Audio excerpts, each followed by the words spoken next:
Welcome to the Everyday Rabbi. We're here in downtown Orlando, the heart of downtown Orlando, with the one and only, the most amazing Louis Berk, Esquire.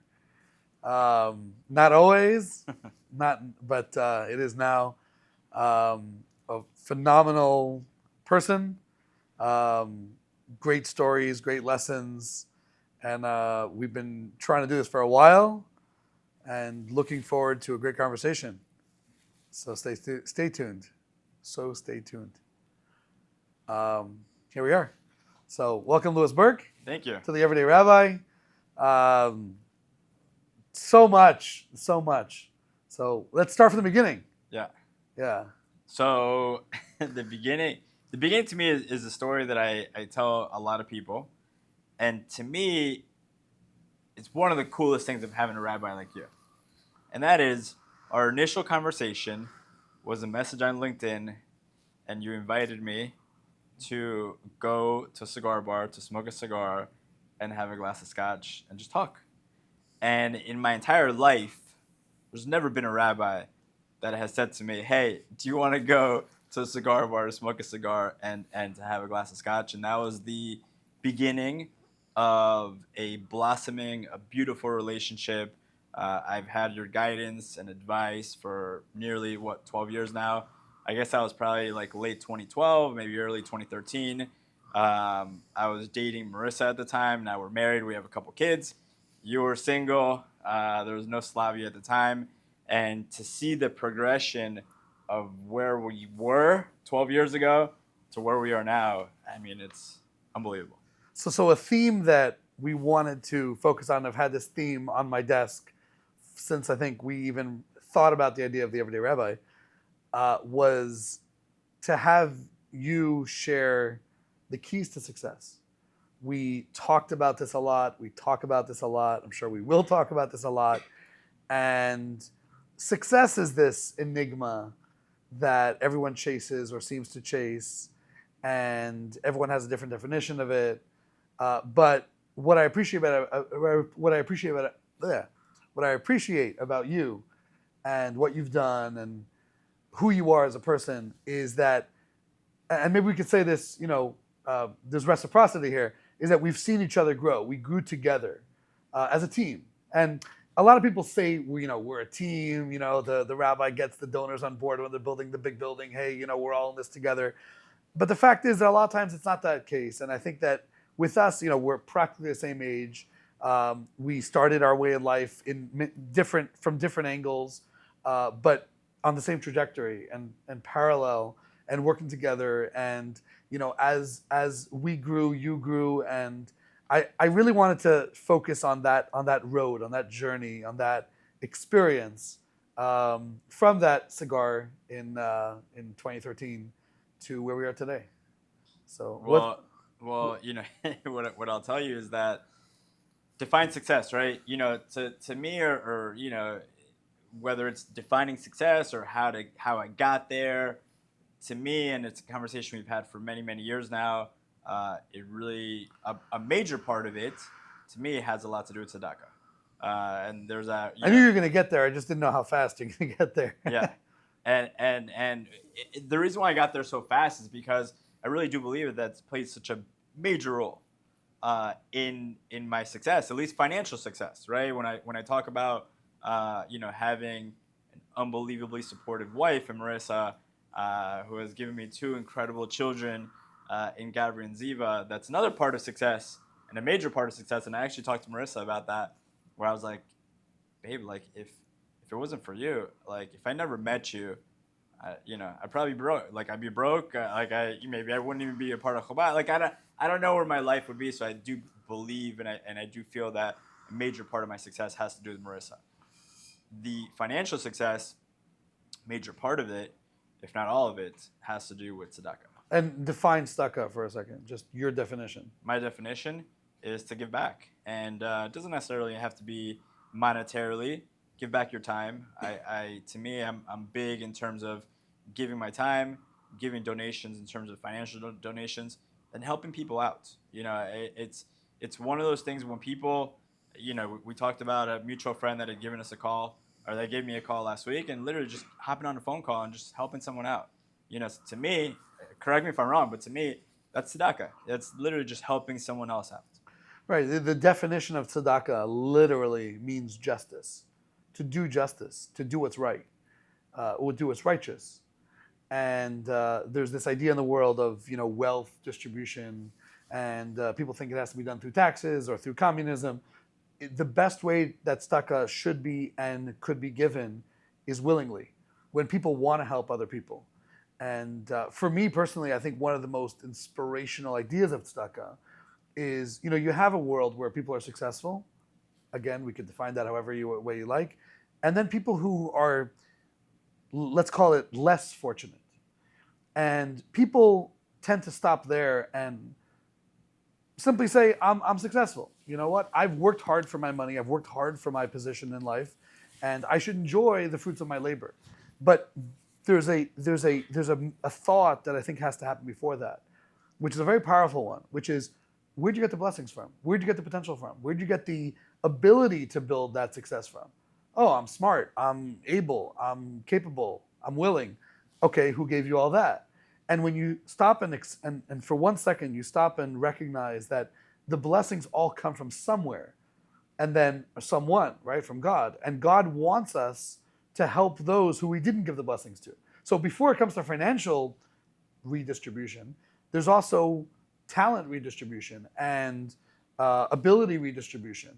And the fact that God put you in this place, in this position, in this role, in this world, in the 21st century, in one of the wealthiest and most successful countries in the world, in an opportunity, in a position to be as successful as you are, I don't even know if a moral obligation does justice, but there's an integral obligation that I am here to help flatten the injustices of this world. That's my definition of tzedakah. And I think it all fits in. That's a very deep. That was a better definition. It's not better. It's deeper. It's deeper. It's the same definition. Very, very. But I think that comes down to helping, and whether it's a guy on the call who you could mentor, or whether it's a check you could write, or whether it is what's another example of tzedakah? Food, right? Inviting someone to your house, giving someone inspiration. Someone's down. I remember I was once talking to a friend of mine, and I was going through a hard time. And he was there for me, and he helped me out, and he, straightened things, just advice. And I told him, I said, sometimes that's all people need. All they need is someone to, hey, let's go, let's go eat. Actually, I had that as well. Someone said, hey, let's go eat. I think he took me out to a steakhouse in New York City, and I had no money back then. To me, I couldn't afford a steak, let alone New York City. And he's like, yeah, it's on me. You pay me back later. And it felt amazing. Because that was tzedakah, and it wasn't tzedakah I needed. At least I didn't think so. It was tzedakah that I really wanted, and to be able to, a shout out if anyone has a private jet. Take your friends in a private jet. Take your friends in a nice car. Take your friends out to a nice dinner, especially the ones who don't have the ability to appreciate those luxuries. Take a guy out for caviar, kosher caviar, and and fancy wine once in a while. And I think that it may not strictly fall into the category of tzedakah as we know it, but I think it's actually a greater tzedakah. We're talking about growth today. We're talking about success. We're talking about thinking bigger. And people think tzedakah is giving a couple dollars to a homeless guy in the street. Maybe tzedakah is calling your friend who's already successful and helping them get to the next level. Maybe it's someone who is on platform number 10 and trying to get to level 11, and that takes all forms. And I don't think that that's limited to a number on a check. I think that is a mindset of giving, of sharing, of being there for others. And I'll let you talk, but I want to hear your perspective on that. Well, it's funny you say that, because when 2018, and we can even go backwards and all that, but I want to talk a little bit about 2018. 2018. I was working at a firm, and then I quit my firm and I started my own practice. And that was, financially, it was the hardest year of my life. Starting my practice, and then going 2018 into 2019, and we could talk about what we did 2019, 2020 and all that, but that year, a buddy of mine essentially gave me a loan. And that loan, you could look at it as a loan. You could look at it as he gave me tzedakah. And at that time, I was probably about $30,000 in credit card debt. I mean, I was dead broke. I was like down to my last pennies, really. Actually, I had no pennies because I was in debt. I was literally like I was paying my rent with a credit card at that time, and I think I had two banks had filed a lawsuit against me. Like it was bad times, right? So this friend of mine decided to give me a loan and just to help me out. I mean, it was literally a lifesaver. That at that time, for him, it wasn't that big of a deal. He was a guy that he was already successful, and he had the means to do it. And I paid him back, every penny of that once I was started making money with the firm.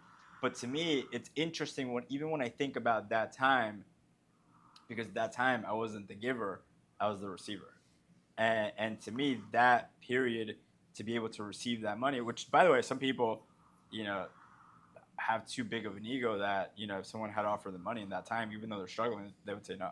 And me, I was like, I put my ego aside. I need to survive. Right. And it's interesting because I think we also talked about this topic, you and I, before in the past, where sometimes you're the giver, sometimes you're the receiver. And at that point in my life, I was definitely the receiver. I wasn't really as much of a giver as I am now. Right. I think it works. It works in terms of gross and net. So you have times in your life, obviously, where you're the giver and the receiver. A great example is your parents are your giver and you're the receiver in that relationship. As you grow older, you become more independent, but the goal is not to become independent as much as it is, people are obsessed with financial independence.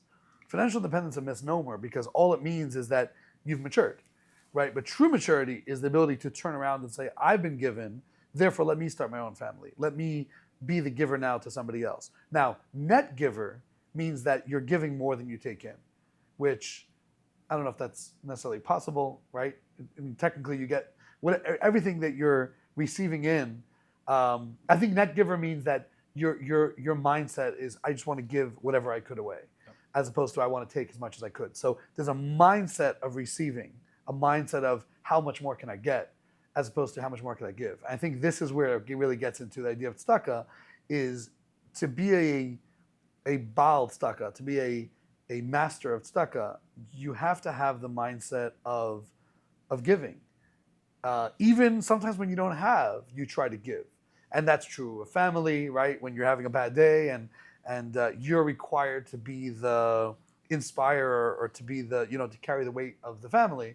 And, you're not in the mood and you do it anyway because you have to give. And to give that last drop, to give that last dollar, we all know amazing things happen when you give that last dollar out of your pocket, whether it's your last dollar or not, doesn't matter. But to be able to say this person needs something right now, I'm gonna go out of my way to do what's necessary, to do everything I could, as opposed to I think this mindset which is toxic in a certain way of let me have as much as I can, and then people wonder why after they have more and more they're not happier. If anything, they're more anxious and they're more possessed and they're more upset and they're more God forbid the account goes down by a few dollars. They feel like I have so much, why am I not happy? Yeah. And I once heard a beautiful analogy of this is that your happiness has to do with how much you're able to give others, how many people you allow in your space versus how much space you need as a person. And the more people you could support, if you could support yourself, that's great. Now support a wife, now support kids, now support somebody else, now support a community, now support multiple communities. And I think that now support the world, right? You become you're sending money all over, wherever it's necessary, wherever it's needed. So I think that's the objective. And we start with $1, you start with 18 cents, start with a penny. Yeah. And with regard to the loan, is that a loan itself also has, value in the sense that if sometimes it's better to give someone a loan and not to give them charity, in order that they should be able to. I think giving a loan is less of an ego trip than being given charity. Nobody wants to accept charity, especially when they're that like I don't need charity, but a loan, yeah, I'll take a loan, I'll pay it back. Yeah. It's funny because fast forward 5 years, and I gave a buddy of mine a pretty big loan, I would say. In line with the loan that I got, maybe even bigger, 5 years later.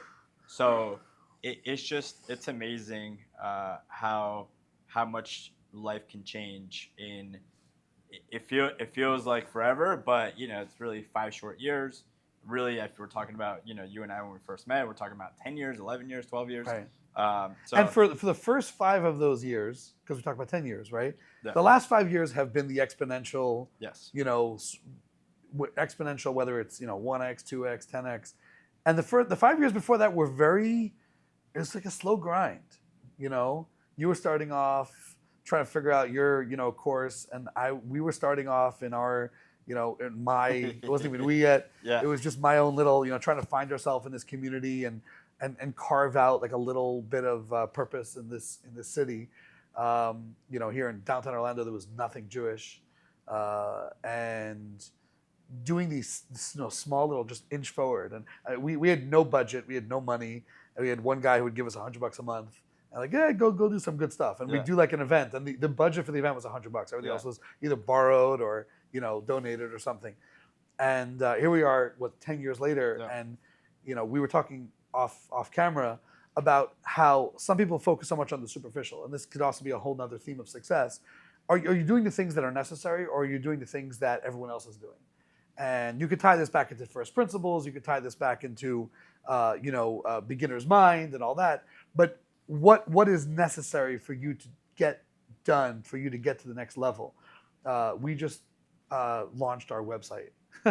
I know some rabbis know that before they even leave Crown Heights, they already have their website up and their credit card processor ready to taking donations. And actually, it's interesting that when we first started, because I had already been doing stuff here for I think it was 5 years, I had the opportunity to maybe go up to New York. I think this was right after I got married, and to maybe spend a couple weeks fundraising in Crown Heights, and areas around, asking friends, family. And one of my mentors said to me, if you already have donors, if you already have a community, as small as it is, instead of spending a month in New York trying to raise money from people who you'll never see again, go spend time with the people who you care about and who care about you, who know who you are, who will be there in 5 years, 10 years, 20 years from now, and fundraise from them. Talk to them. Share your vision. Share your dream. And I took that advice. So what's the word? Forgoed. I forewent that chance, for the thousands, and go for the 10,000s. Yeah. And I think that also ties into this. What do you have to do today? Stop worrying about what everyone else is doing. And I think we make this mistake time and time again. I had this just with my mentor the other day. I said, why is it that a lot of Chabad shluchim, a lot of Chabad rabbis are doing this? And he's like, because they've been doing this for 30 years. Yeah. Their kids are already coming out of school, and they have all this extra time. And for them, it makes sense to do this type of stuff. You have to be doing that type of stuff. And it clicked. It makes sense. So I think that to go back 10 years, right? And I would love to talk a little bit about that also. Let's do it. We went up around the same time. We got married around the same time. I was working at a law firm. We met 2013 over cigars and scotch, which is awesome. And then 2013, 2014, I graduated law school, so I wasn't even an attorney yet. And just to interject, because I remember this, you joined our Chai Club. You were one of the first Chai Club donors. Chai Club's our monthly donor circle. Yeah. And it was $50 a month. Yeah. And it was nice. It was nice that I didn't know what you were going through and what what you could afford. And I think you were one of our first donors on a consistent basis.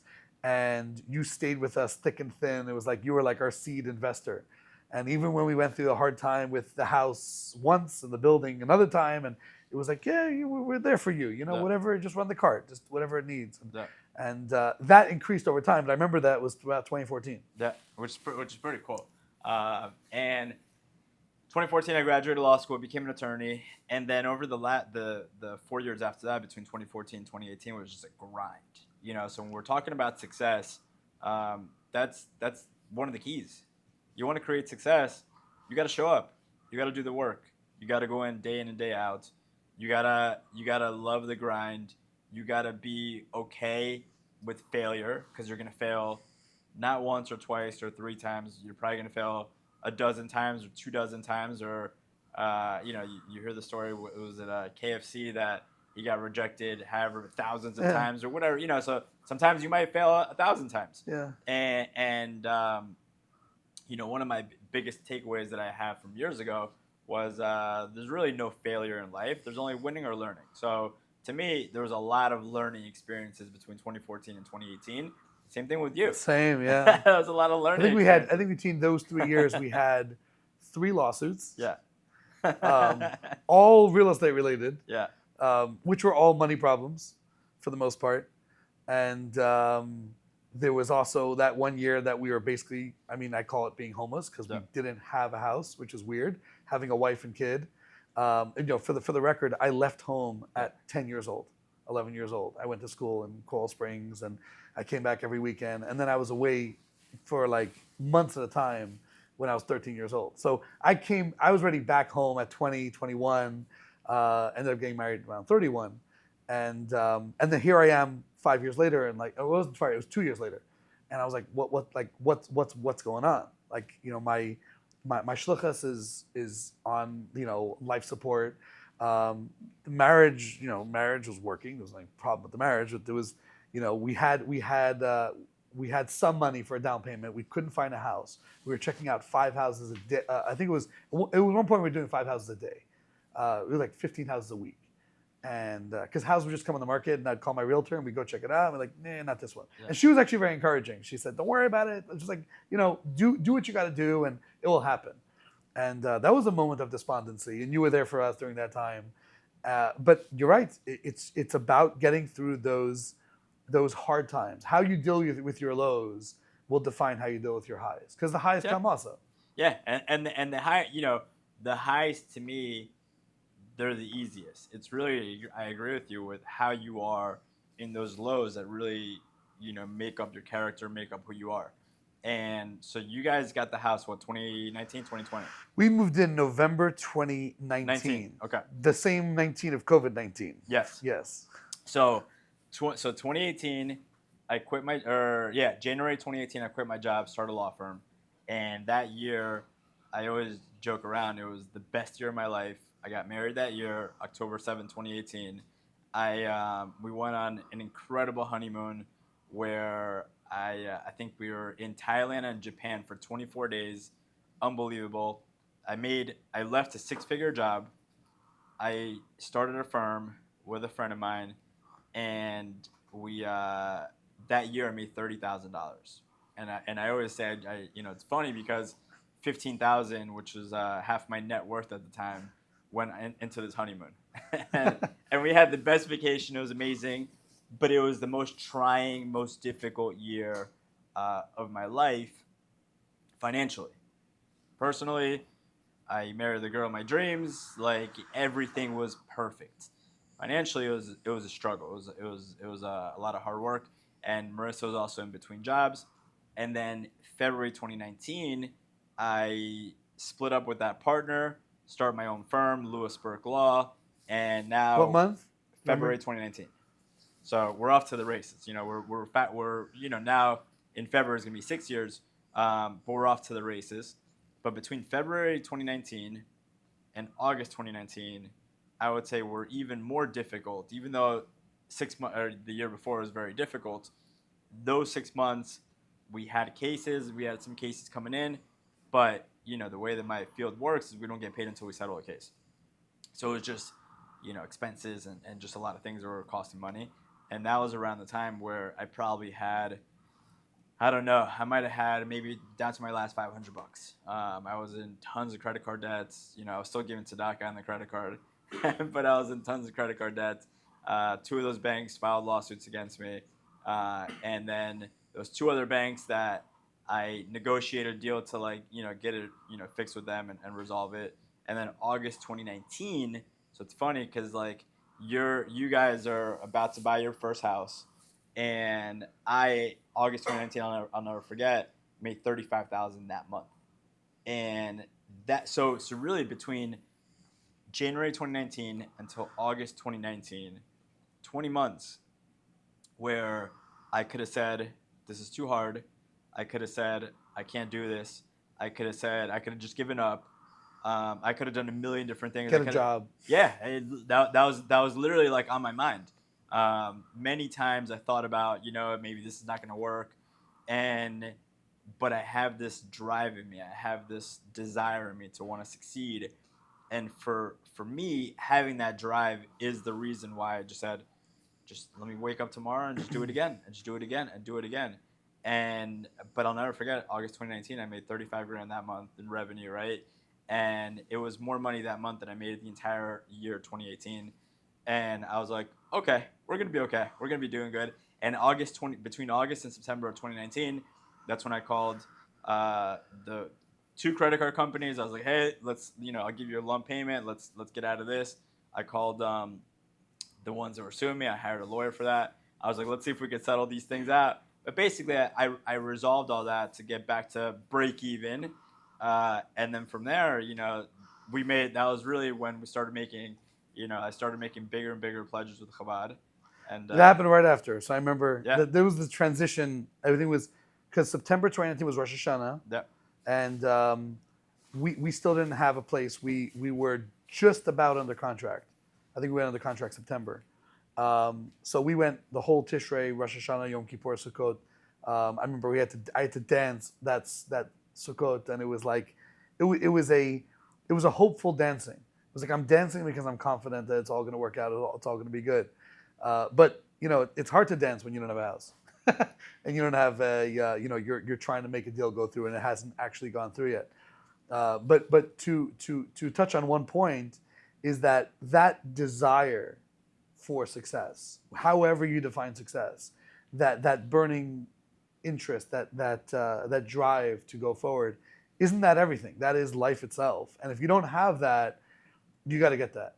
Like if you're on the cliff's edge and you don't know what's going to be tomorrow, not the not knowing is a problem, but the not willing to find out, and the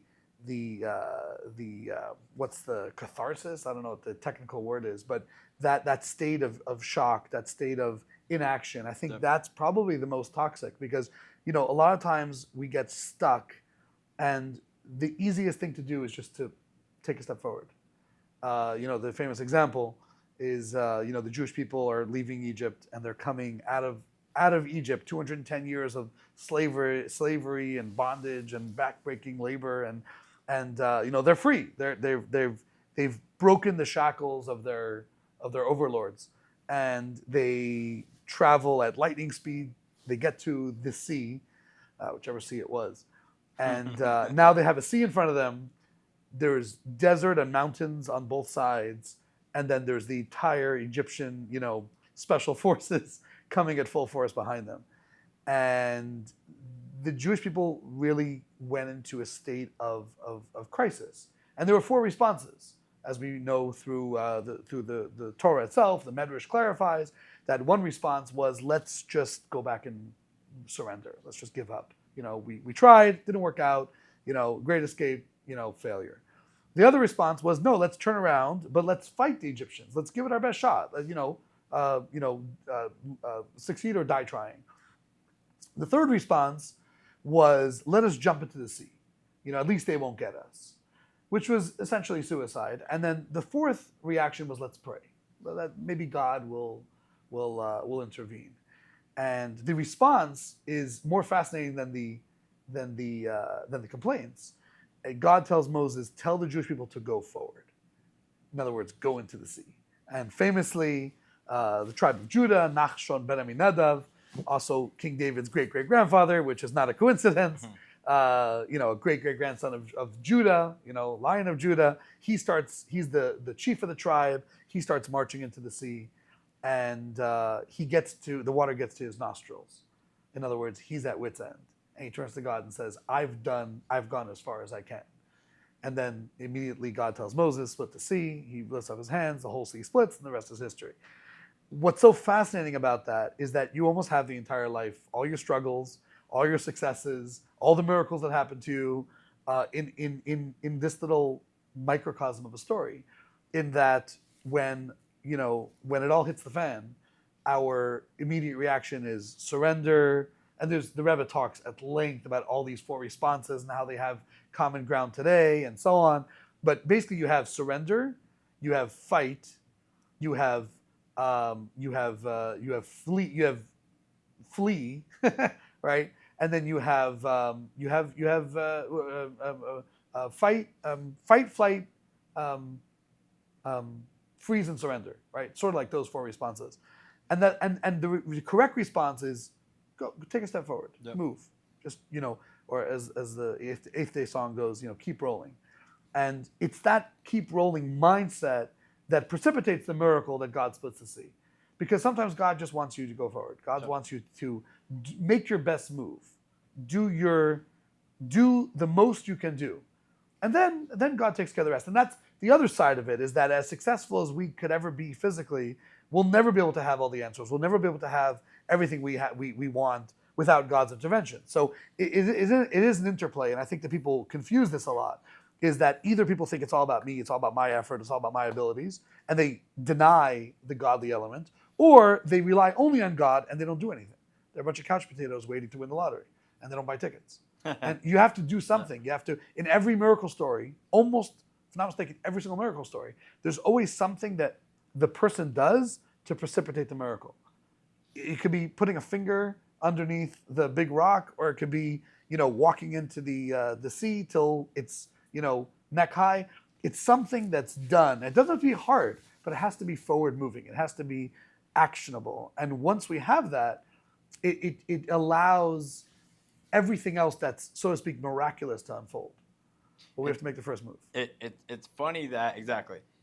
But it's funny how, not funny, it's interesting that the first move, although the easiest, is always the one that's the hardest that most people don't make. Because, and I think it has to do with your subconscious mind, where your subconscious mind wants to protect you. It doesn't want you to get hurt. It doesn't want you to, step out of bounds. It doesn't want you to take a risk. And even though it's the easiest step, the subconscious mind thinks it's the riskiest step, right, even though it really isn't. It is. Well, I mean, the old saying I always enjoyed was, a ship in the harbor is a safe ship, but what good is a ship in the harbor? Yeah. It serves no purpose. Yeah. And then once you take that first step, you realize that wasn't that bad. That was okay, actually, it's that first step again. It seems the hardest, but it's always the easiest. And once you take that first step, you're rock and rolling. Right. It can be a matter of time. We can get into the famous pledge story, which you and I share often now. And it's still unrolling and unraveling and evolving as we speak, but it's sort of that. And I mean, just to tell you because I think your pledge story follows my pledge story. Yeah. And the story was that I was still trying to find a house. I don't think we were under contract. This is the summer of 2019. Yep. And there was a Fundraising. A Fundraising is a Hasidic gathering, something that. No therapy session could afford. This is pure friendship, where you get together with your buddies, yep, and you talk real. That's really what a Fundraising is. The alcohol is to facilitate that, and the food is to facilitate that, but the Fundraising, the gathering, the togetherness, is the magic. And you sit with your buddies, you sit with your friends. It's usually guys with guys, girls with girls, because we're not trying to impress anybody. We're trying to get our true selves, and we're not trying to be impressed. We're not trying to be happy. We're not trying to be content. We're trying to almost challenge ourselves and know where our deficiencies are. And that's really what Fundraising. Fundraising's real talk. It's therapy session, free therapy, but go to your best friend and sit down with maybe a bottle or two and say, tell me what you really think of me. Yep. And that's what a Fundraising is. And so it happened to be one of these special occasions. We sat down, and a friend of mine was in from Miami. Someone who I actually did smicha. I got my rabbinical degree together with him in Sydney. This guy was crazy. He did the whole rabbinical degree in 4 months. I have no idea how. We didn't believe he would do it. He was like, yeah, I'm going to do it quickly. And he did it. Smart kid. And today he's in venture capital. So he joined the Fundraising. He firstly asked if there's a Fundraising going on. I think I even made it because he was coming. I said, yeah, you're coming, I'll make something. So I made some food, and we got together, and we're talking. And towards the end, I knew he was successful, and I said, listen, I know we're friends. I don't always, I value friendship over any sort of, financial, ask. But I'm just wondering if you're open to donating to a cause. And he's like, sure, whatever you need. So I said, we're trying to buy a house now, and we could really use whatever we could raise. So he said, okay. He said, I'll make a pledge, and I probably rolled my eyes, because to me, growing up in a synagogue, at least in Orlando, a pledge was something that you made and never paid. The guys, everyone rolls into shul on Yom Kippur. The one time a year they roll into shul, and they have those pledge cards. The olden days had the pledge cards, and you had to fold it down. And everybody, all your friends are watching you, so you can't roll it down. 100. You got to go to like 1,000, 10,000. And then you put it in the envelope. Some people are embarrassed; they just take the envelope with them because because your name's on the card. They don't want a pledge, but they don't want it to look like they. But some people will make a pledge, and then the rabbi will log, oh wow, 10,000, and call the guy, and he never doesn't answer. And then the next Yom Kippur, the same thing happens again. You show up. So to me, pledges was like it was a negative connotation. Yeah. And so this guy says to me, he says, "Do you know the power of a pledge?" And I said, "No, I don't. I mean, not in a positive way." So he says, "Let me show you something." So he takes out his phone and he sends me a small little portion of a sikha, a talk that the Rebbe gave, which now has made its rounds. I never had seen this before. I was probably 20 something. And in it, the Rebbe explains that, just like we were saying before, in order to precipitate the blessing, sometimes you have to make the first move. Sometimes God gives you on credit, by the way. There's two ways blessings come. There's debit and credit. I was explaining to my son the other day. There's a debit card and a credit card.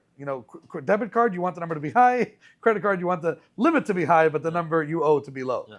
And there's two ways that God works. God either gives you on credit and says, pay me back later. Here's the blessing, pay me back when you capitalize. And the other way is you say to God, I'm going to give you on credit and then you pay me back, so to speak. That's a very dangerous terminology that God owes us, but it's actually a paraphrase from King Solomon. King Solomon says, if you forward the payment that God is supposed to make to somebody else, in other words, you front run God and give to a poor guy, God owes you, because really he was supposed to give the poor person, food, whatever it is, shelter. And the fact that you're giving on God's behalf, God says, okay, I'll pay you back. Just give me your account number. I'll send you a check. So you're really front running it, but you're really giving on God's behalf. So God is, in a sense, in your debt. Talmud says, if King Solomon didn't say these words, we wouldn't be allowed to say these words. It's the only exception where God owes you, the same idea of testing God and so on. So the Rebbe says in the Sikha, the Rebbe says in this talk that we should test God. God asks us, please test me when it comes to charity, when it comes to tzedakah. There's only one mitzvah you're allowed to test God, and that's giving. And he has a few criteria there, that you should make a pledge, just so anyone wants a Bell Solomon, right, goes to the ABCs of it. You should make a pledge that's reasonable to pay, but maybe more than what you think you could afford. And it should be due at a certain date. Most people pick the end of the year, whether it's the fiscal year or the Jewish year. And every couple, so whether it's weeks or months, maybe days or weeks rather, at the end of every few weeks or at the end of every month, you basically make a calculation and you try to, you basically try to pay it little by little. So I decided I was going to make a pledge. I had never done this before. And I took a number, I put it on a piece of paper, and I said, this is my number for this date. And I remember I didn't forget about it, but it was on my desk. And I would do, 1836. I was doing kosher work back then, so I was getting paid. And sometimes if I didn't have money, I would just give from savings. The same savings were savings to buy a house with. And I said, whatever, what we need later, it'll come back around. And it was strange because you're giving money you don't have in a lot of cases, and then that makes you work harder sometimes. So I was giving every month, and the end of the year comes. I think it's like December 1st. It's due January 1st, and I'm still like $1,500 behind. I'm like, this is not going to work. This is not going to happen. And some deal, I did some sort of like eBay transaction, and somehow $1,500 came in. I don't think it was $1,500. I think it was like $1,000. So I paid the $1,000 towards the pledge. Now I owe $500. And again, I was 1836, and now it's 5 days to the end of the year. It's the fifth night of Hanukkah, and I owe $300. And I'm like, I don't know. Like, where's money? There's no one works between December 15th and January 7th. So there's no work I could do. Like, there's no way to make money. And that night we went to my parents' house. My parents gave us Hanukkah geld, and traditionally they give us, I think it was $100 each. So it was $100. My wife, $100 me, and then our in-laws gave us some Hanukkah geld. So I went to my wife. I said, "Do you mind if I use all the money and give it to charity?" Because my tradition always is the Hanukkah geld goes to charity. But Hanukkah geld means money, right? So all the Hanukkah money goes to charity. And I did that. I took $300, paid off my pledge, and that was it. And I was like, this is interesting. It works. And exactly a month later, we had First Friday, January 2020. I remember, like yesterday, I remember this, in our house. So we already closed on our house. And this is probably 2 months later. And I'm sitting on the couch. I'll say my side, you can say your side. And I said, I feel Chaim's. Yeah. And I said exactly the story I just said in front of you. Yep. I think you were sitting with Marissa. You were right? You guys were right across from me on Yep. the side of the room next to the Rebbe picture, next to the fireplace. Yep. And I said, this is my story, and I'm sticking with it. And it was just really interesting that it worked. I never had that experience before. So you want to pipe in? Yeah, 100%. Yeah. For me, I'll go backwards a little bit because way later, I fulfilled the pledge. But I was with you. I'm with you when you were saying that a pledge is almost like funny. It's like Monopoly money, right? It's like made up money. I'm going to make a pledge and like whatever, maybe I'll pay it off. Maybe I'll never pay it off. So I'll never forget. I was down in Hollywood and we were down there I was down there. This is even before I was in law school. This is when I was living down in Hollywood. And I was down there and I believe it must have been Yom Kippur. And I think it was the first prayer is the holiest prayer, right? Kol Nidre it's up there. Okay, so that maybe it was Kol Nidre. Opening prayer, closing prayer, yeah. Okay, so it was the most expensive. Whatever the most expensive one was, that's the one. Opening the Ark, whatever. Yeah, something like that. And I remember each one of my friends, it was 3 of us, and we each pledged $2,500. So $7,500 to get this honor, and we were going to get this honor because we couldn't do $7,500. Just one of us, we're like, let's split it, let's do it. So we pledged, $2,500 each. Then I moved to Orlando, went to law school, and I forgot about this pledge. And it might have been $1,800, maybe it was $2,500. It was between. I remember $1,800 for some reason. But maybe it was $1,800, so maybe it was total $5,400. Fast forward many, many, many years, because this must have been, 2010-ish. Oh wow. So it wasn't until probably 2019, 2020. Maybe even 2021. This is 2020. Yeah. That I told you about this pledge that I had down in Hollywood, and then I sent them a check for $5,000. So basically, I gave him like whatever I fulfill my pledge plus. So you said to me, I also made a pledge many years back. Yeah. And I said, and you said I never paid it. And I said, when was it due? And you said it wasn't. As far as I know, there was no due date. I said that was your problem. You never, you never had this. Because I'm sure you could have paid it at some point. You just forgot about it. So Sunday morning, this was Friday night. Sunday morning, you called me up and said, I paid off my pledge to this synagogue in South Florida. I think, I don't know if it was the same weekend, but those what I ended up doing, I went to Hollywood, and I was down there for to be with family. So I don't know if it was that same weekend or maybe a week after, whatever it was. But I literally handed a check to a good friend of mine who still goes to the shul, and I was like, hey, can you give this check? Because I think it might have been Shabbat or something. I don't know, but. I gave him the check, and then I got a huge thank you from the shul. Again, it's like one of those things where you write, I'm going to give you a pledge, and the shul, it's a small shul, like they forget about it. They're not gonna, they're not coming after you. It's not the Gambino family coming after you and like we're gonna break your legs. They're not gonna do that. But that was the first time where I realized, number one, okay, I made a pledge. Number two, I got, we talked about it, the keys to making a good pledge, having the end date and actually planning it out. And number three, start paying it, because if you're not paying it, then what are you doing? You're making a pledge and you're not actually, it's what we talked about a second ago, where you got to take the first step. If Hashem's going to help you out, you got to take that first step. And I think that ties into, obviously since then I think every year before Shoshana, we have that call. Yeah. And we both make a number. Yeah. And it's always bigger than the year before. Yeah. And we commit without a promise. You always say beli neder, without a vow. Yeah. We're not swearing to pay it, but we're basically committing to do our best to pay it off in the coming year. And every year we've been able to pay it off. Yeah. And every year we increase it. And there is this beautiful idea in the Talmud of every single penny adds up to a big sum. And people over-idealize philanthropy. They over-idealize or overemphasize the importance of the big checks, because that's what everybody pays attention to. You know, the name on the building and the Rock family show and this Safra whatever building. But we don't appreciate. Many people don't appreciate, including the givers, don't appreciate the small checks. You know, last year, my favorite donation. We do an end of the year campaign every year. My favorite donation, was as for yours. My favorite donation that came through was probably my favorite, more than any check, any donation that came through, even some of the surprising ones. Someone gave $3. And the reason why they gave $3 was because I wrote on Facebook that every single dollar counts. And it's not about how much you give, it's about giving. Yep. And this guy, who I know doesn't do, he's paycheck to paycheck, and he appreciates what we do, and he sent a $3 check. Oh, a $3 credit card transaction. Maybe the fee was as much as the $3, but that doesn't matter. I think that the sentiment and the interest and the intention.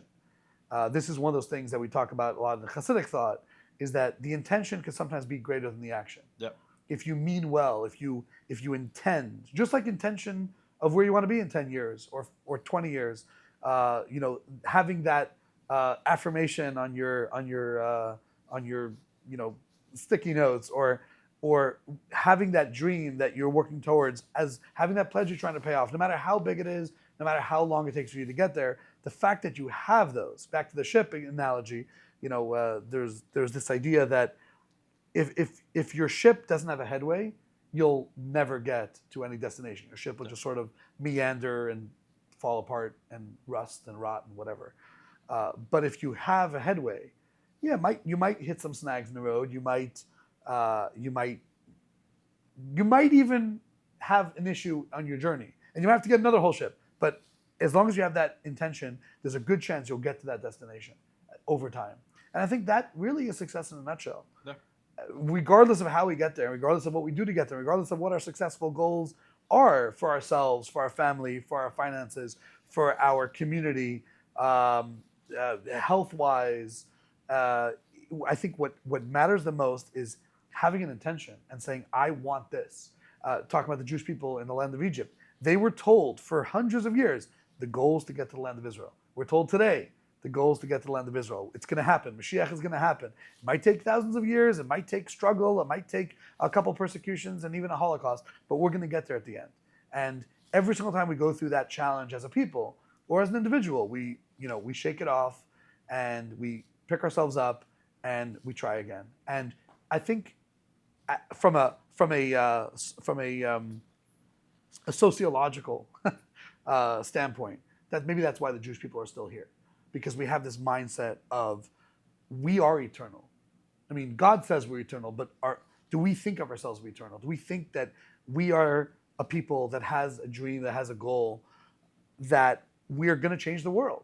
And even if everyone hates us for it, we're going to share the moral, ethical, proper, godly way of living life in this world.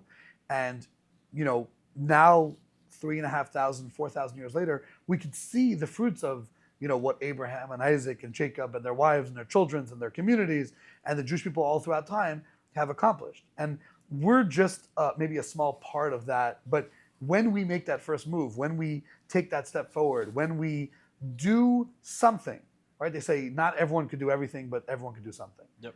And doing that little bit really is the first step towards success. And those two, having, or maybe those three, having the first step, having a goal, and knowing that you need divine help, divine assistance, siyata d'shmaya to get there, faith, trust that God's going to carry you through. I think that's a good cocktail recipe.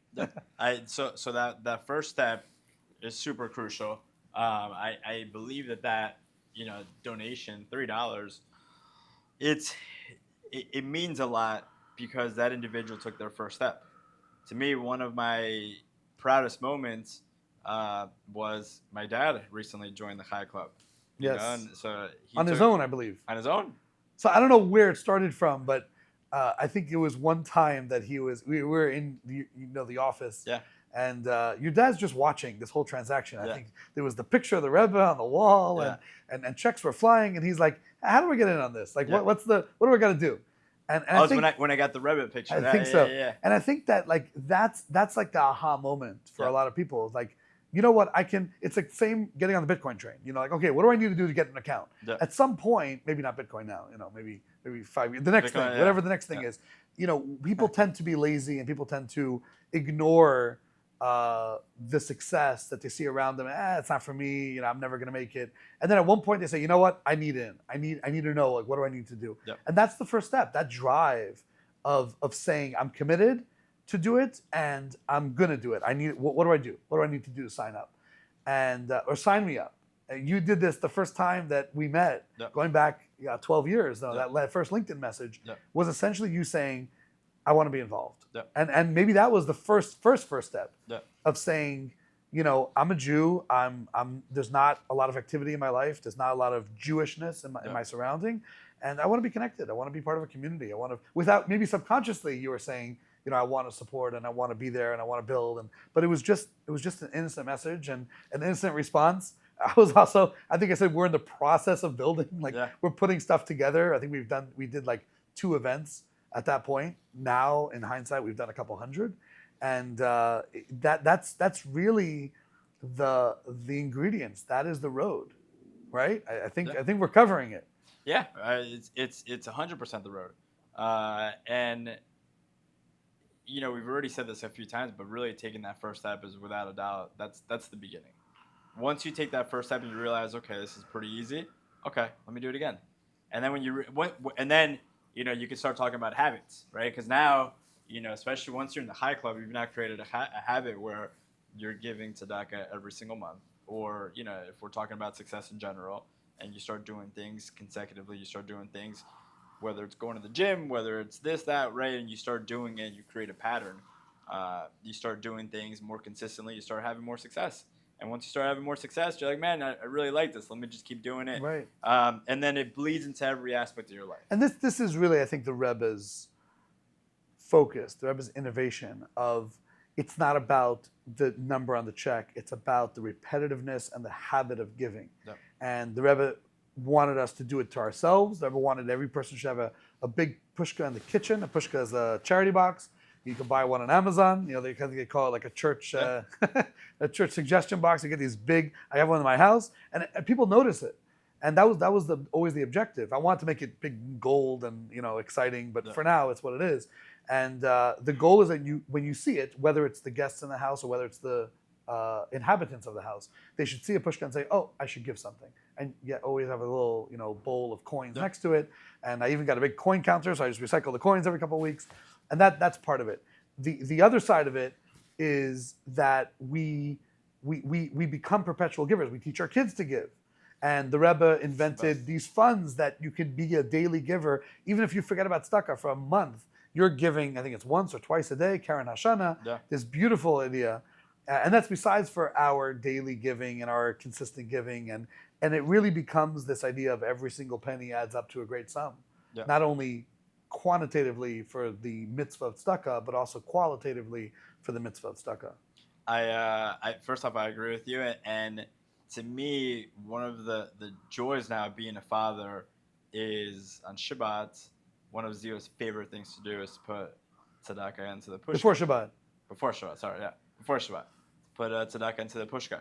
And it's fun because I also get everyone involved. So when I have Shabbat dinner and my parents are there, my in-laws are there, like everyone's there, right?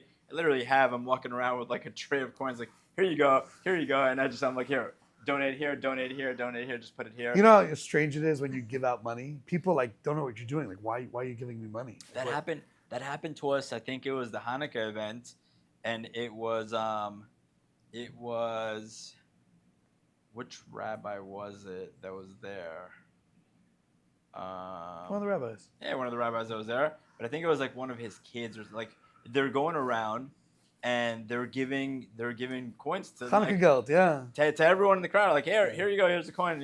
So you're like, yeah, for like some people were weirded out also. Like, Right. wait, you're giving me money? I thought I was supposed to be giving you. He's like, yeah, no, I'm giving you money, and then you give it back to me. You put it in the Pushka. Yeah. So there people are confused. So this is a good segue to really level 2. Yeah. And level 2, I'm trying to think when this started. Yeah. But I think I have a moment in time. It was during COVID, and we weren't paying our mortgage. It was the situation was tough. No one was working. No one was donating. Nobody was working in order to donate. It was a very, very rough time, as many remember.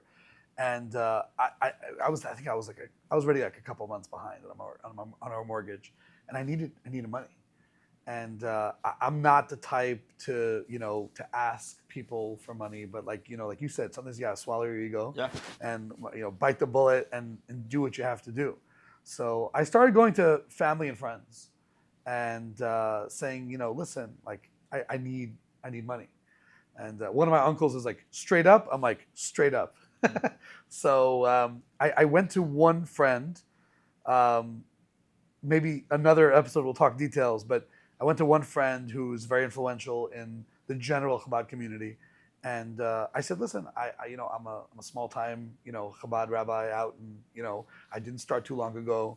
I just got a house 18 months ago, not even, and I'm going through this struggle. And he said, maybe I could help. Call this guy.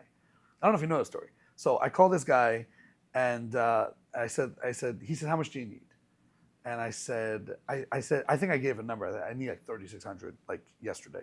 So he says, I'll send you 1,800. And I remember I got to 1,800. It was a Zelle payment.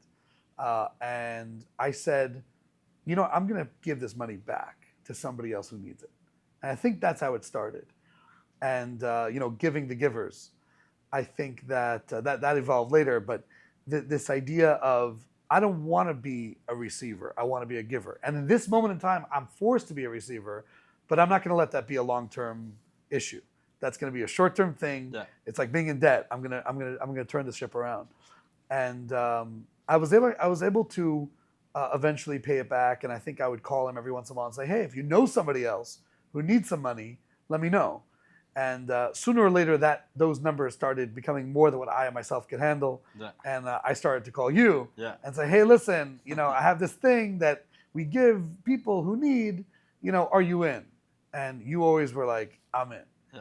And this is really the evolution of, it's not only about me getting in order to give, it's also about me trying to get other people to give. And I remember seeing somewhere that in tzedakah, one of the greatest tzedakah you can do, the greatest charity, if charity is the right word, the greatest justice you can do in the world is to get one person to give another person. You're a bystander. You're just a facilitator. You don't get a commission. You don't get anything. And the reason why it's such a great mitzvah I once heard is because you get the rejection without the money, right? Usually you get enough rejections, you get the money. Here, you get only rejection and you don't get the money. And what you said that made me think of this is that there was later on, I had shared this with other Chabad rabbis and other people saying, don't just ask for yourself, ask for others. And there was this colleague of ours, and he met one of his donors, one of his constituents, members, comes to the shul, comes to the synagogue often. And this donor mentioned that his son was then going to some university in South Florida, Chabad. And so this rabbi says to the father, when your son goes to Chabad often, do you donate? So he says, no, I don't donate. He says, you should. And it was interesting because this donor was not used to hearing a rabbi telling him to give another cause, to give another organization. Usually everyone's raising money for their own pocket, for their own cause, for their own charity campaign and such.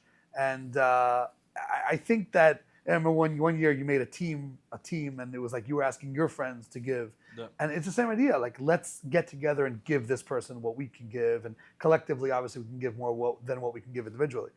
And this rabbi said that the respect that he got from this donor after he sent, and he ended up sending an $800 check to his, campus down in South Florida. And he said suddenly, like, it wasn't about money anymore. It wasn't, you're not just here for yourself. You're not just here for the money. You're here for the greater good. And that becomes manifest when you actually put your money where your mouth is. Yep. And you say, if I remember there was a rabbi at the Kinnos. We just celebrated the annual conference of Shulchan, and there was an old rabbi with a white beard a couple of years ago, and he was tipsy, and it was Saturday night at the Farbrengen, and he said something very powerful. He said, if you have any extra, you have a moral obligation to give somebody who has nothing. And I think that's stuck in a nutshell. But it also personifies this deeper idea of, like, what is our purpose over here? Is our purpose just to appreciate life and to live life to the max? And I say this often, is that this concept about I have more money than I know what to do with is such a terrible concept. It's such a like, I've already spent all the money on myself that I could possibly imagine spending, besides for like the $1 billion yacht and the rocket to Mars or whatever. So I have more money than I know what to do with. In other words, I don't know what to do with my money. And it's such a non-Jewish idea. Yeah. Like, I can give you a list of 10,000 causes to give money to, and we keep on discovering new causes. Yeah, and we talk about this. We're like, man, I wish I had more money that I can give away. Right. Not to interrupt you, but yeah, level this 2. This is a dialogue. Supposed to be. Level 2 for me is fascinating. Level 2 for me was I remember I had made a pledge for $25,000 for the year, and it's Rosh Hashanah, and we're making pledges for the following year. We had just seen, maybe you saw a video of Beryl Solomon, and I was like, all right, I'm gonna make a pledge, $50,000 for the year, which was, again, to me, $50,000 it still is obviously a lot of money. It was more than your salary in 2018. Yeah. Right? Major money. I was like, there's no way I could do it. And you said, listen, this is the first time you really challenged me, and which I appreciated, because that to me was the beginning of level 2. And you're like, I'm gonna make a pledge of $125,000. And I was gonna make a pledge of, I think it was $50,000 that year. I was like, wait, you're making a pledge of $125,000? All right, I'm gonna make a pledge of $125,000 also. And it was 5 times more than I ever in a million years thought that I could pledge. In a million years thought that I could even pay back. But I was like, you know what? We talked a lot about this that night. I'll never forget this, because I was talking to you. I was outside by my pool as we're having this conversation, and we're like, okay, I'm gonna make this pledge of $125,000. And that to me was really the beginning. And just to clarify, like, it wasn't like either of us was rolling in anything. No, not at all. It wasn't like the memes, with the butterfly with the dollar bills. Not at all. It was the opposite. I think we were both we were struggling to get our Torah finished. Yeah. And we were negative on that, and it was just saying, you know what, you got to push the bar forward. That's it. Pedal to the metal. That's it. And to me, again, that was life changing. It really was, because I made that pledge, and I fulfilled that pledge. I paid it off 100%. That following, within that calendar year, and then the next year I doubled my pledge again, and then I doubled it again, and then I just kept doubling it. I was like, why not? Like, if I could do it, let me just keep doing it. But to me, one of the fascinating things is that from that initial conversation, that was 2020, if I'm not mistaken. That might have been Yom Kippur, Rosh Hashanah right before Rosh Hashanah 2020, that I made that pledge, that I went from 25 to 125. I'm fairly. I think it was 2 years later. You think it's 2022? If I recall correctly. Yeah. Okay, so maybe it was 2021, 2022, something like that. But that. Listen, if you keep on doubling, the world's going to run out of money. Yeah, that's true. Wasn't that long ago. By you challenging me, and I'm not saying forcing me to make that pledge. I made that pledge voluntarily, but inviting, exactly. I like that word better. Inviting me to make that pledge. My father always says, we don't impose, we propose. Yeah. Right? By you proposing, I like that actually much better. By you proposing that pledge, it opened up the gates for us to do the things that we did really this past year, which we did it phenomenally. It was beautiful how, we're able to help shulchim rabbis all over the world. Literally, like we could say all over the world, because you'd send me text messages in the middle of the night, in the morning, on like what doesn't matter what day it is. Hey, this rabbi needs some money for this. This rabbi really needs money for Yom Kippur, for the holidays, and pretty much every time I'm like, yeah, let's do it. And to me, that, by the way, still, which we've talked about before, for me even right now, tzedakah still hurts.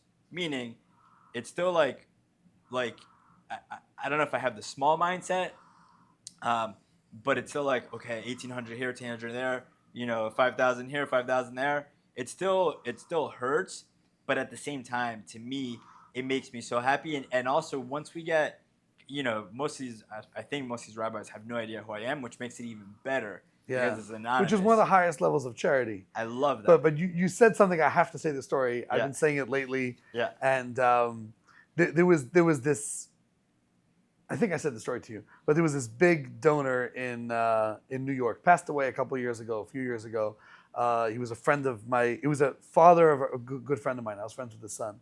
By the way, one of the most, the least pretentious people I know. Father he owned hundreds of buildings in New York City. Maybe not hundreds, dozens.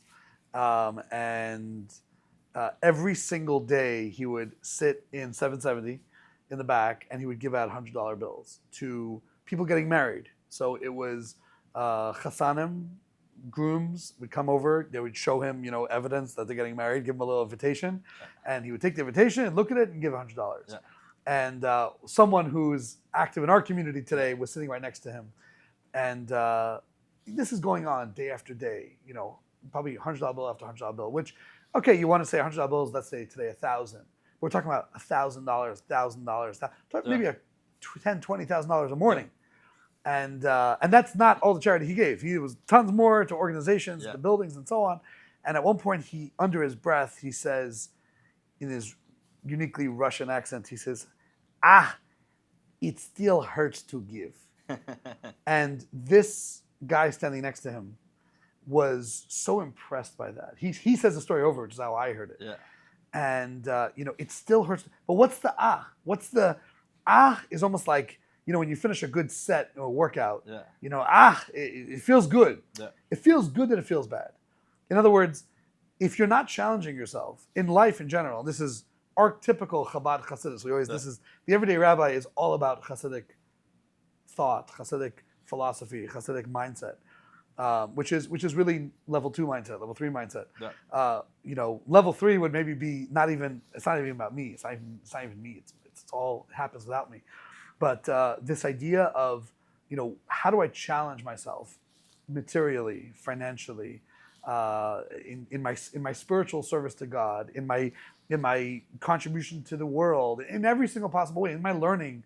And Mike Tyson, I think it was Mike Tyson who said, someone asked him how many push-ups he does, and he says, I do like 20, and they say, or 25 or 30, and they're like, really? So little? He says, I only start counting after it starts hurting. Yep. And in a certain sense, the accomplishments that we have, all the tough days, all the lows, were in times that it hurt. And yet we still did it. And I think that's the message here, is this, you want to make a difference, it's going to hurt a little bit. If you're doing an exercise that doesn't hurt, you're not exercising. Not to say that if you give and it doesn't hurt, you're not giving. But the real giving, the magic of giving, the magic of success, the magic of growth happens when there's this challenge, when there's this inner challenge. And it's interesting because I never give you a number. There's this philosophy in fundraising, you're supposed to give numbers. And I like to not give a number. You give a number.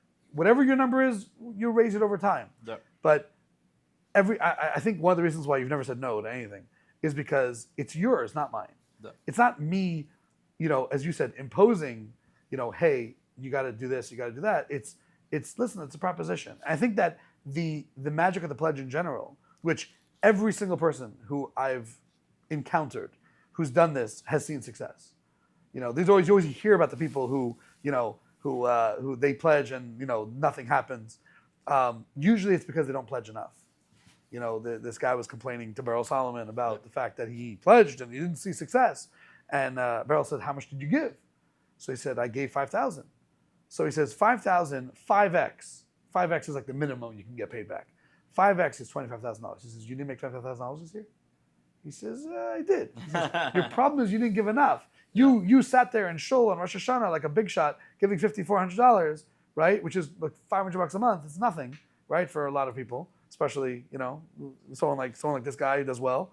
He's like, you should be giving 10 times that." And I was like, wow, it was like a life-changing moment. So this concept of there's always a bigger gift. There's always going to be more that we can do. It's exactly the inverse of too much. I don't know what to do with it. There's so much to do. I don't know where to start. And you know where you start? You do what you can. And if you do what you can, and someone else does what they can, if every single let's just call it affluent individual in the world was taking care of every single person who was less fortunate, there would be no one less fortunate. Yep. Yeah, granted, the guy, the guy would have to downsize from a $1 billion house to a multi-million-dollar house. Okay, but you know what? You know where you see that a lot? In the Jewish world, especially in the giving Jewish world. You walk into places like Montreal, and you have people who are known to be wealthy, and they live in simple houses. Nothing, you see 2, 3, 5 houses in a row, and you can't identify which one is, the guy who sponsored the building. And I think that's the mindset we grew up with. It's not about you. It's about the contribution that you're capable and responsible to make in this world. The mission that you were sent down here to this world. If you want to get really spiritual about it, that is what it is. God sent you in this world. He gave you your capacity and your talents and your abilities and your financial success and your physical stamina and your family and the community that supports you that you have to support and so on, and then said, now go do the best you can do with all those blessings that you have. And if that's not a debt that we have to repay, then what is? Yeah, and to me, it's still a fascinating thing and a really dynamic in our relationship where, listen, I think there's a lot of shuls out there where, they want all your money. You can give 100,000, we want all 100,000,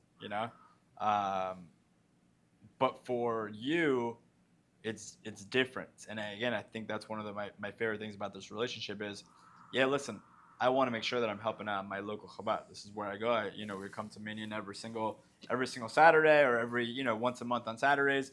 We do high holidays and, we do a lot of things. To me, I look at Chabad of downtown as a startup. You guys started like when I started and, the startup, okay, like it went from. We were like pre-startup. Pre-startup, yeah. Pre-seed money, Yeah. And what you guys have done, there's, I call it like pre-Slavi and post-Slavi. Right. Pre-Slavi, it was just you. It was fun. We'd get cigars.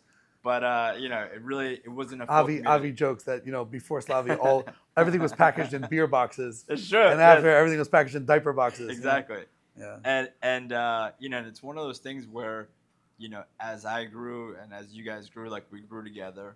And then it got to a point really over the last year and a half, whatever it is, maybe 2 years, where you started sending me these text messages. And I'm like, it's just unbelievable. It really talks about your character. And I think a lot of people would agree as well. Even a lot of rabbis, even a lot of Chabad rabbis were like, how are you, like, why would you allow us to work with your donor, your top donor? Why would you, like, don't you want all that money for yourself? And, your response always is like, no, listen, like, we're good, we're happy, but if he wants to help you guys out, like, that's great too. And, like, it's one of those things where, to me, it's a selfless act. It's an act of a kindness. It's even though sometimes, or a lot of times when you're sending these messages, you're the middle guy. You're a huge part of this because of, again, you're allowing these other rabbis and not even allowing, like for you, I believe, and you could talk about this yourself, where for you it's important to give back, to be a giver as well, and to be able to participate in this where we can impact other Chabad houses and impact other people around the country, around the world. So this is one of my causes. Yeah. If you want to have, this is a cause without a website or an organization or such, and I do feel very strongly. I was at the Kinnis this past weekend, and the 60,000 the 60,000 rabbis, which someone pointed out doesn't include the children, doesn't include the wives, doesn't include half or most of the donor base. Like, this is just a microcosm of what's going on in the Jewish world. But you're in this room, and then there's like the breakout sessions, like the Farbrengens that evolve after. So I was sitting by one Farbrengen, and this rabbi said a story, and he said he was in the mikveh, which we won't define, and there's a bunch of towels, and he goes in the mikveh, comes out and takes a towel, and the guy next to him says, "Hey, that's my towel," and he says, "There's 12 identical towels on this rack. Like, you can grab any towel." He's like, "Yeah, but that's mine." And he said that for a second he said, "This is what's wrong with the world." What's wrong with the world is that it's like you could have a towel and I could have a towel and we could both be happy. And there's 100 other towels upstairs. You could argue this is a mindset of abundance that people have to have. I asked someone, I said, what is everyone's problem? Is it a scarcity paradigm? Like, God doesn't have enough money for the world? Is it a lack of trust, a lack of faith? And I don't know the answer. But all I know is that the solution is to break that obsession, that possession, that possessive obsession of, and it's not that, the Rebbe was very big fan of jurisdiction. I know people laugh at it, but usually donors laugh at it. But the Rebbe wanted that you have your own autonomy and you have your own responsibility. This is your area. The buck stops here. What happens in somebody else's town? What happens in somebody else's synagogue? My mother used to always, the joke was, when you have your own Chabad, you can do what you want. In my Chabad, you can do what I. So, when you have your Chabad, you could follow your own rules, make your own rules. Sing these songs. Do things this. As long as you follow the general, Jewish law and Chabad philosophy, then the style and the creativity that you employ that's up to you. But that should never take away from the fact that if you could help somebody else, you go to your constituents, you go to your members, you go to your, board, friends, whatever it is, and say, let's help this guy. That doesn't have borders. That shouldn't have borders. Otherwise, you end up with, tragically what happened before the Baal Shem Tov, where you had, the rich shoals and the poor shoals, the learned shoals and the ignorant shoals. And we can't let that happen. So that's the first point. But going along with that idea is, the giving the givers and going out of our way to help somebody else. First of all, I'd say that, people ask me, like, you're done raising money? You're finished? You're retired? You have enough? And I said, you never have enough. It's just like the donor. It's just like the guy giving tzedakah. You'll never have enough money. You'll never have a nice, the house that, you aspire to, and maybe cars are different, but you'll never have all the bells and whistles in life. And you see that because all the billionaires, they fight over their yachts. And what the irony of the yacht thing is, right? That everyone, the billionaires only invite billionaires on their yachts. So the 10 billionaire only invites the 10 billionaire on his yacht. And the 100 billionaire has no friends because he can't invite anyone on his yacht because nobody else is. So you end up having loneliness in your life, as opposed to, you go to ground level and all the poor people are having a good time. Everyone's drinking, cheap beer and having fun.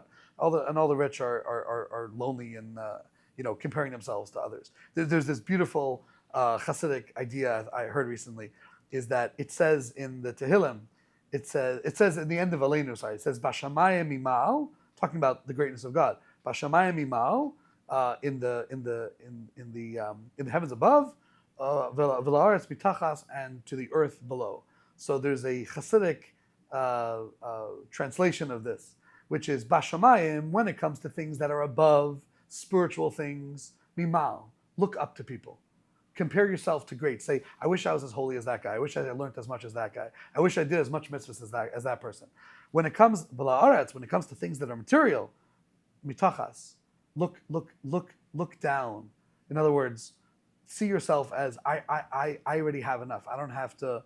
I'm capable. I have what I need, and not to be jealous, not to look up to people who are materially more successful than you. Maybe in tzedakah you want to give more, not that you want to have more. And I think that it's such a simple mindset to adopt, and I don't let my kids, get carried away with this idea of scarcity and this idea that someone's taking away something that's yours, and every dollar has a name on it, and not like the Monty Python joke that every bullet has a name on it too. Yeah. If you do what you have to do, you'll have what you need to have. And the more you do, and I'll just say that, what's the response to that question of, do you have enough? The more I give, the more I get. And it's the same thing. The more I help others give, and sometimes literally it'll be a bunch of forwarded texts because Mendy will text me, I'll text you, you text, you'll text me a number, I'll Zell the guy, and nobody said a word. And mitzvahs were done in troves. It's unbelievable. It's unbelievable, especially, with technology now, it's very easy. Where you're like, hey, can I run the card for 1,800? Can I run the card for 3,000, 5,000? And I'm like, yeah, go for it. Like it's very easy. And it's one of those things where, to me, to give back, I would say that the top organizations that I love to give to, Chabad, Israel, IDF, things that I'm very connected to. But Chabad is, to me, we talk about giving the givers.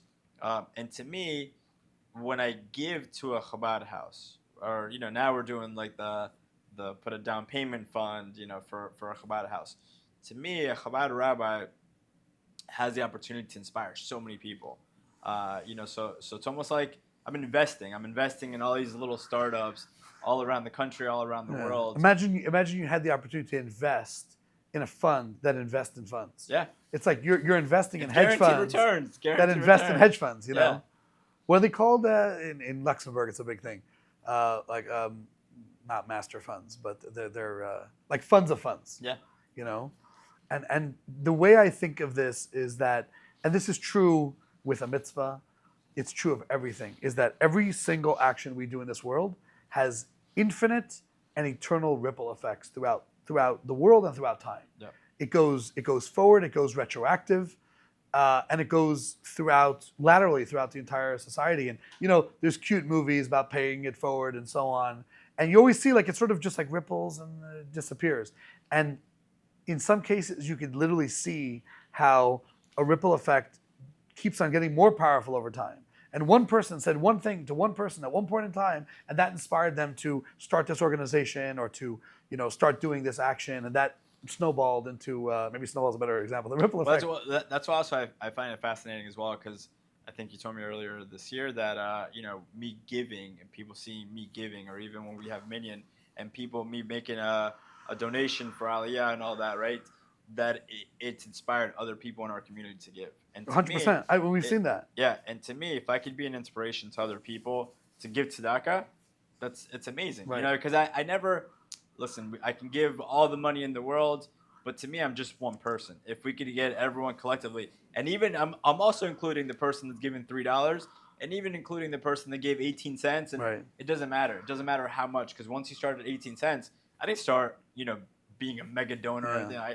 I started out literally giving $50 a month, and for me, and even, again, even before that, I was the guy that was going to Lipsker and UCF, and I was going to Libero down in FAU, and I wasn't giving. Shout out. Shout out to Libero, shout out to Lipsker, and I wasn't really giving much, if anything at all. I was more taking. I was there for the free Shabbat dinner. I needed, I wasn't making right. a lot of money, so I was the receiver in that situation, and receiving really good Shabbat dinner and really good challah, but it didn't start with the big money. It started out with just giving, and then giving once, and then joining the Chai Club, and then okay, now we're doing this consistently, and then you start giving. You're like, oh, okay, now that I'm giving, I'm seeing, and we talked about it earlier today, even before the podcast, where I had made a big donation yesterday, and today we have magically 5 big new cases and new clients coming in, and it's the power, even to tie it all back to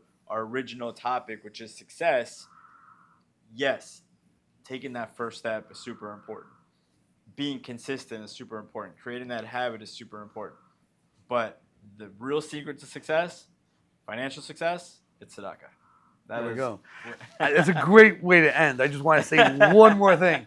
is that, we're talking, and as I'm listening, I realize that we got this from somewhere. Like, who encouraged us to do that? And the answer is, it was the Rebbe.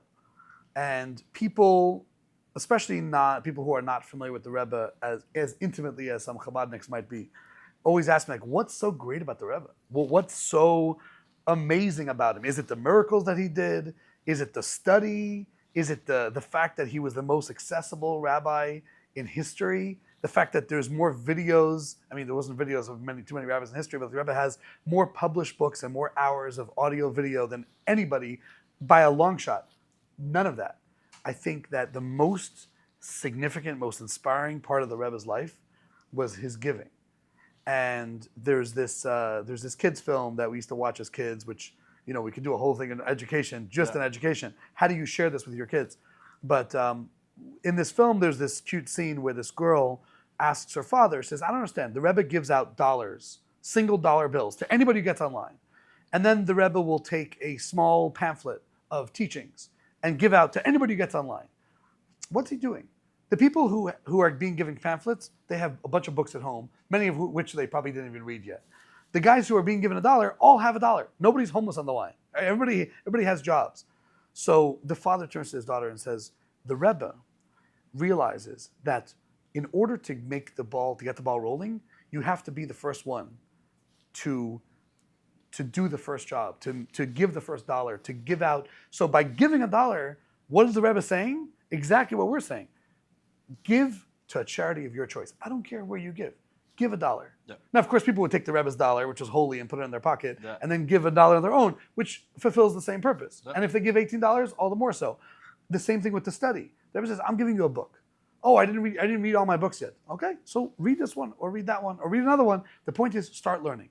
The Rebbe's idea of having books in your house in general. There's no mitzvah of having books. The Rebbe's philosophy is, if you own books, the same way the Pushka in the kitchen, if you see it, then you'll eventually engage with it, and it'll become part of your life. And I think that's you tie in Kabbalah, we say everything. The end is tied in the beginning. The beginning is tied in the end. Yep. That's really the beginning. Yep. The beginning is take the first step, do something good. It doesn't matter if you get paid back or not. Wink, wink. You'll get paid back. God will help you to do more and more in your life. Baduk u'manus, as we say in Hebrew, it's tried and tested. And challenge yourself. Yep. Continue to challenge yourself, as I'll continue to challenge myself, to do as much as we possibly can in this world, and together we'll really light up a dark world and make it brighter and brighter. Amen. Love it. Love it. Till next time. We'll do it soon. Yeah. Thank you for joining another episode. Thank you for joining another episode of the Everyday Rabbi with the one and only, the most amazing Louis Berk.